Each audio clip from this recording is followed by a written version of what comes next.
நெஞ்சம்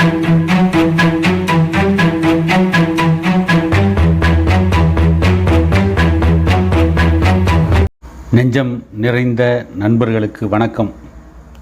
கனவுகள் பலிக்குமா, கற்பனைகள் நனவாகுமா என்ற கேள்விகள் எழுந்து கொண்டே இருக்கிறது. சில கனவுகள் பலித்திருக்கிறது, சில கற்பனைகள் மெய்யாகி இருக்கிறது. அதை பற்றித்தான் இப்பொழுது நாம் விரிவாக காண இருக்கிறோம். 1912ஆம் ஆண்டில் இங்கிலாந்திலிருந்து அமெரிக்காவிற்கு சென்ற டைட்டானிக் கப்பல் விபத்துக்குள்ளானது. அதை பற்றி அதற்கு பல ஆண்டுகளுக்கு முன்பே 1898ஆம் ஆண்டு வெளிவந்த the record of the Titan என்றொரு நாவல். இதை எழுதியவர் மோர்கன் ராபர்ட்சன் என்பவர்.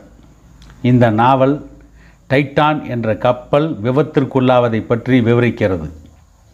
கற்பனையான நாவல் என்பதை நாம் நினைவில் நிறுத்தி கொள்ள வேண்டும். 1898ஆம் ஆண்டு ஏப்ரல் மாதம் SS டைட்டான் என்ற சொகுசு கப்பல், மிகப்பெரிய கப்பல். அதில் அனைத்து சுகபோக வசதிகளும் உள்ளடக்கப்பட்டிருந்தது.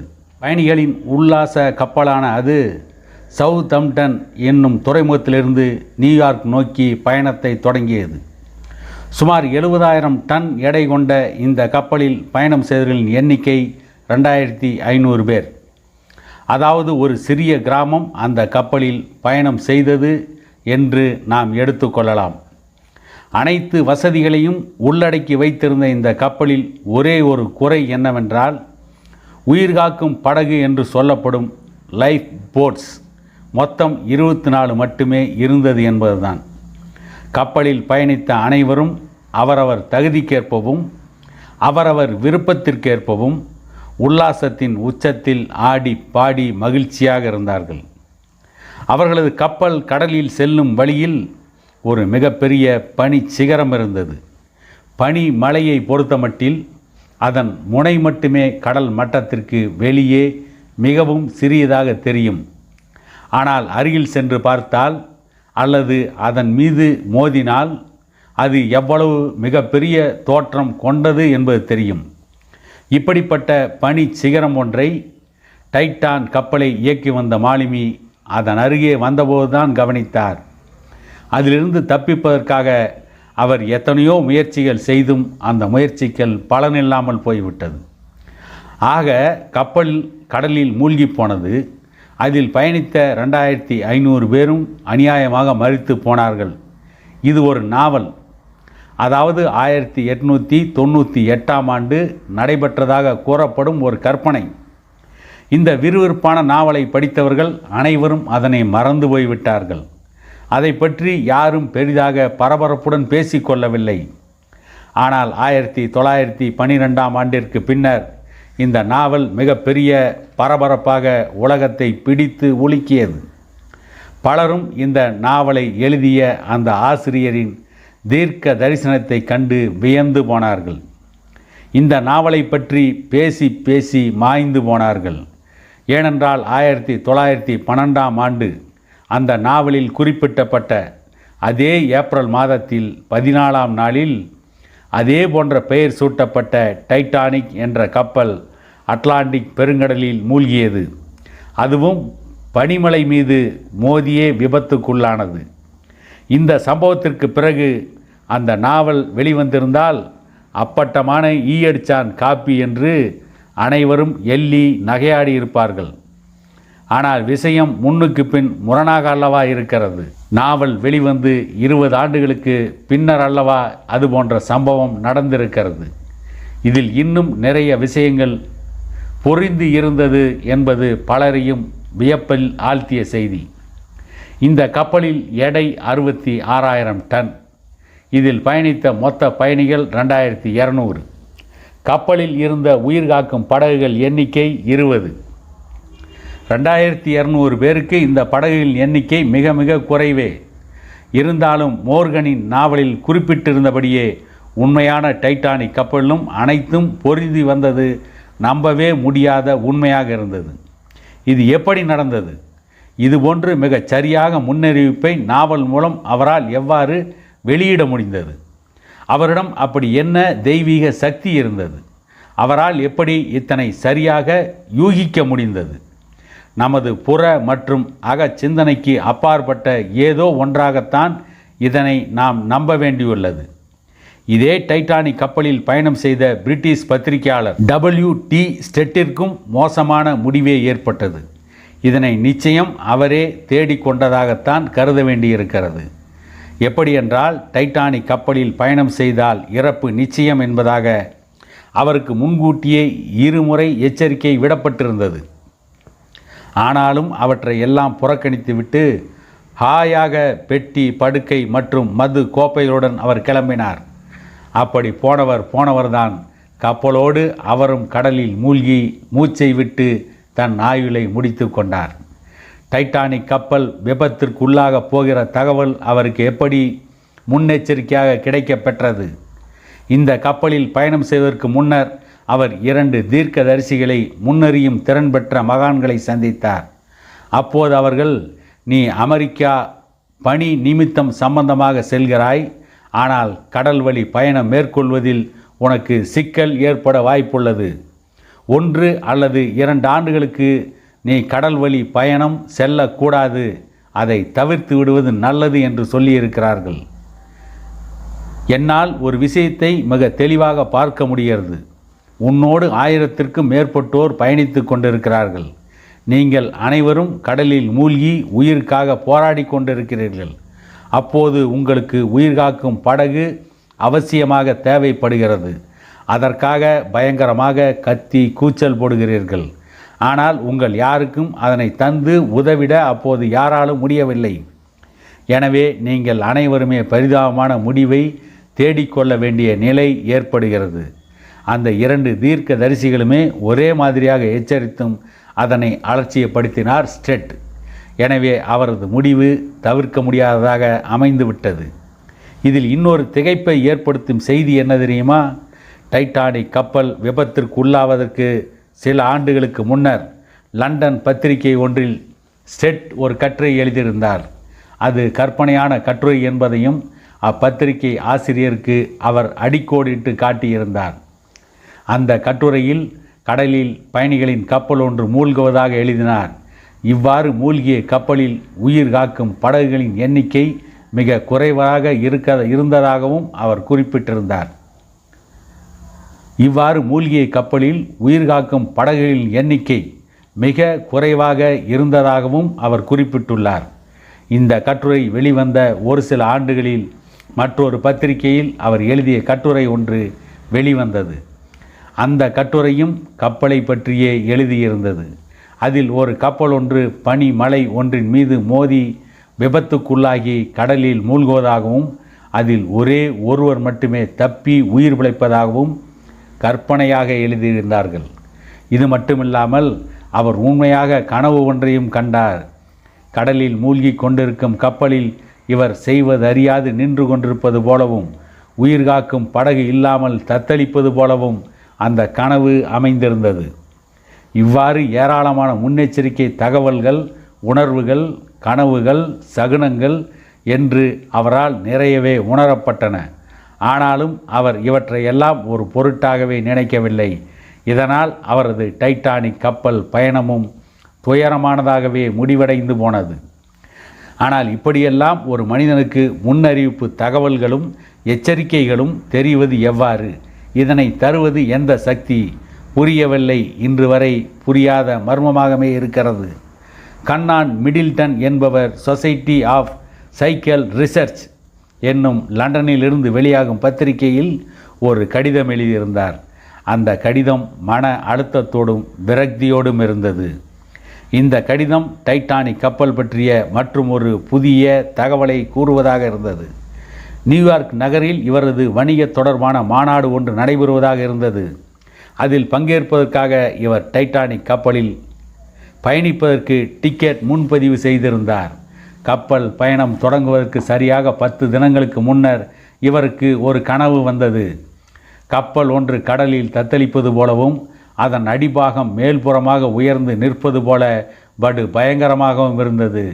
மேலும் அதில் உள்ள பயணிகள் அனைவரும் அந்த கப்பலை சுற்றி கடலில் தத்தளித்தவாறு இருந்ததாகவும் அந்த கனவு இருந்தது. இதனால் மிடில்டனின் உள்ளுணர்வு சற்று கலங்கி போயிருந்தது. ஆயினும் தனது பயணத்தை ரத்து செய்வது என்கிற அளவிற்கு அவர் யோசிக்கவில்லை. டைட்டானிக் கப்பல் புறப்பட இருக்கும் ஒரு சில தினங்களுக்கு முன்பு மீண்டும் அதேபோல் கனவு ஒன்று அவருக்கு வந்தது. அன்று இரவு அவர் கண்ட கனவில் உடைந்து நொறுங்கி போன கப்பலின் வெளியே காற்றில் அவர் மிதப்பது போல இருந்தது. இதனை அவரது மனைவியிடம் கூறி டைட்டானிக் கப்பலில் பயணிப்பது பற்றிய தனது அச்சத்தை அவர் பகிர்ந்து கொண்டார். இந்த விஷயத்தில் மற்றொரு அதிரடி திருப்பம் அவருக்கு ஏற்பட்டது. அது அவரை பொறுத்தமட்டில் நல்ல திருப்பமாக அமைந்தது.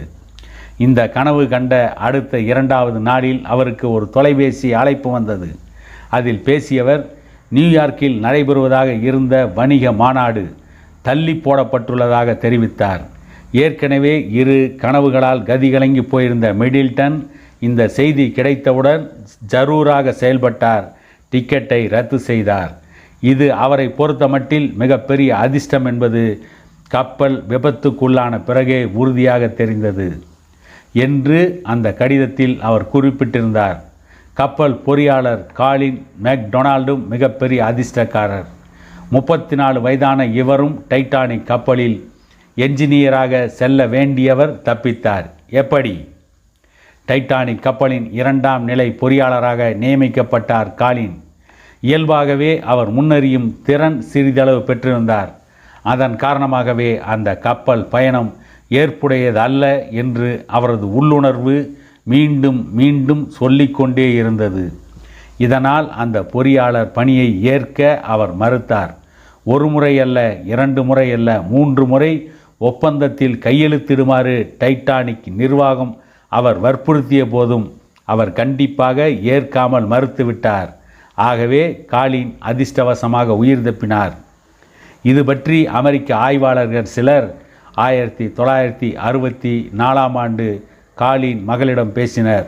அப்போது அவர் கூறினார், டைட்டானிக் கப்பலில் பயணிப்பது பற்றி எனது தந்தை வலுவான தாக்கத்தை கொண்டிருந்தார்.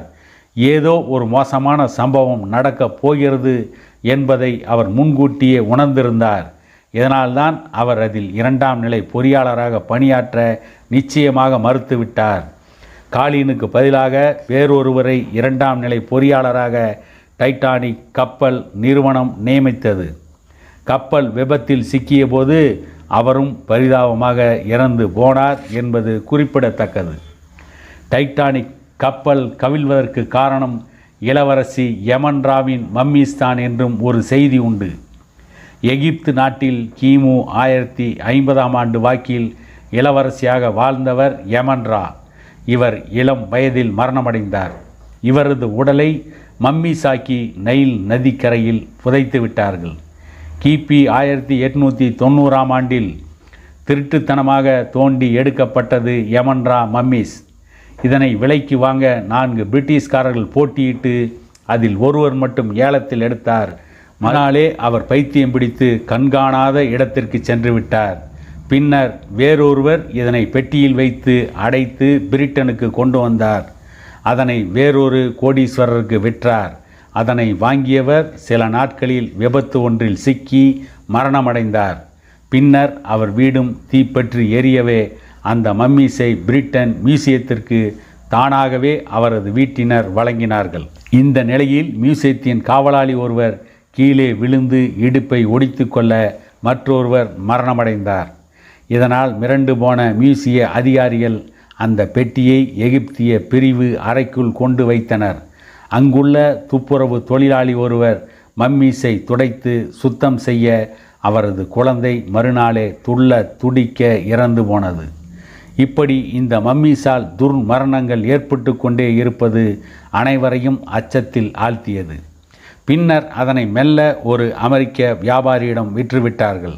அவரும் அந்த மம்மீஸ் பெட்டியை டைட்டானிக் கப்பலின் கீழ்தளத்தில் பாதுகாப்பாக வைத்து அமெரிக்காவிற்கு கொண்டு செல்வதாக அந்த கப்பலில் பயணித்த பிரபல பத்திரிகையாளர் வில்லியம் ஸ்ட்ரீட் பயணத்தின் போதே தனது சக பயணியிடம் கூறியிருந்தார். இதை கேட்டு மிரண்டு போன அவர்கள் இது உண்மையா என்று தெரிந்து கொள்ள அடித்தளத்திற்கு சென்றதாகவும் ஆனால் அந்த நேரத்தில் கப்பல் பனிச்சிகரத்தில் மோதி விபத்துக்குள்ளானதாகவும் ஒரு செய்தி உள்ளது. இந்த விபத்தில் பத்திரிகையாளர் சீட் இறந்து போனார் என்பது குறிப்பிடத்தக்கது. இந்த செய்தியை சீட் சொல்ல கேட்ட ஒருவர் மட்டும் இந்த விபத்திலிருந்து தப்பிவிட்டார். அவர்தான் இந்த செய்தியை பின்னர் அனைவரிடமும் பரப்பினார். எனினும் இந்த விபத்தில் சிக்கி அழிந்து போகாமல் மம்மீஸ் பெட்டி தப்பித்து விட்டதாகவும் பின்னர் அது நியூயார்க் நகரை அடைந்ததாகவும் கூறப்படுகிறது. இதனை ஆய்வு மேற்கொண்ட ஒரு விஞ்ஞானி கடுமையான தொல்லைகளை அப்புறம் சந்திக்க வேண்டி வந்ததால் அவரும் பயந்து இங்கிலாந்து சென்ற எம்ப்ரஸ் ஆஃப் அயர்லாந்து என்னும் கப்பலில் அனுப்பிவிட்டார். என்ன கொடுமை! இந்த கப்பலும் அதேபோல் விபத்தை சந்திக்க நேரிட்டது. 1914ஆம் ஆண்டு மே மாதம் 29ஆம் தேதி நடந்த இந்த விபத்தில் கப்பலில் பயணித்த 1012 பேரும் பலியானார்கள். கூடவே இந்த மம்மீஸ் பெட்டியும் கடலில் மூழ்கி போனது என்பது வெளியான தகவல். இந்த பெட்டி தற்போதும் பிரிட்டிஷ் மியூசியத்தில் இளவரசி யமன்ரா என்ற பெயரில் இருப்பதாகவும் கூறப்படுகிறது. எனவே இது உண்மையா அல்லது பொய்யா என்பது இப்போதும் குழப்பமாகவும் மர்மமாகவும் இருக்கிறது. டைட்டானிக் கப்பல் கவிழ்ந்த பின்னர் வெளிவந்த இது போன்ற செய்திகள் ஆர்வலர்களிடம் பெரும் எழுச்சியை ஏற்படுத்தியது. இது போன்ற முன்னறியும் ஆற்றல் எவ்வாறு ஏற்படுகிறது என்று மிகப்பெரிய விவாதத்தை அறிஞர்கள் அரங்கேற்றினார்கள். இது தத்துவம், அறிவியல், புவியியல் போன்ற அனைத்திற்கும் அப்பாற்பட்டது என்றும் மனிதனின் அறிவுக்கு எட்டாத நிலையை சார்ந்தது என்றும் ஆய்வாளர்கள் உறுதிபட தெரிவிக்கிறார்கள்.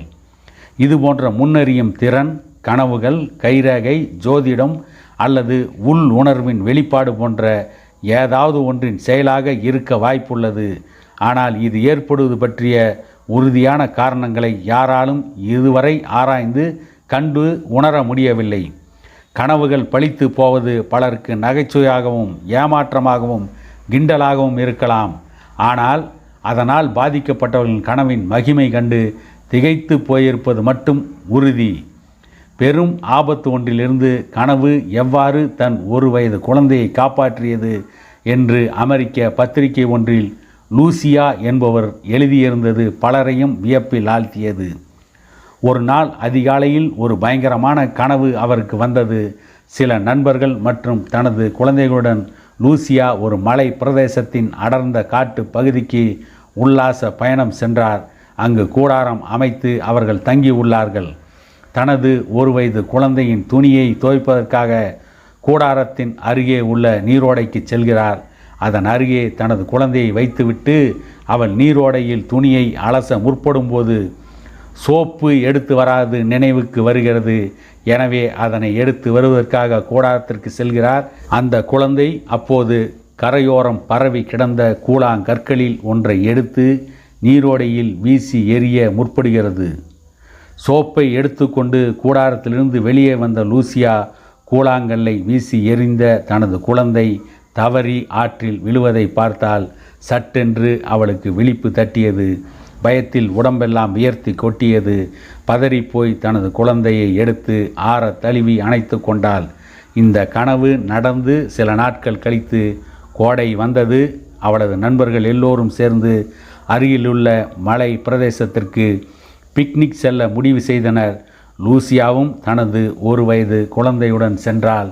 அங்கு அவர்கள் இளைப்பாறுவதற்காக கூடாரம் ஒன்றை அமைத்து கொண்டார்கள். அப்போது தனது குழந்தையின் துணி அசிங்கமாக இருந்ததால் அதனை நன்கு அலசுவதற்காக அருகிலிருந்து ஆற்றிற்கு செல்கிறார் லூசியா.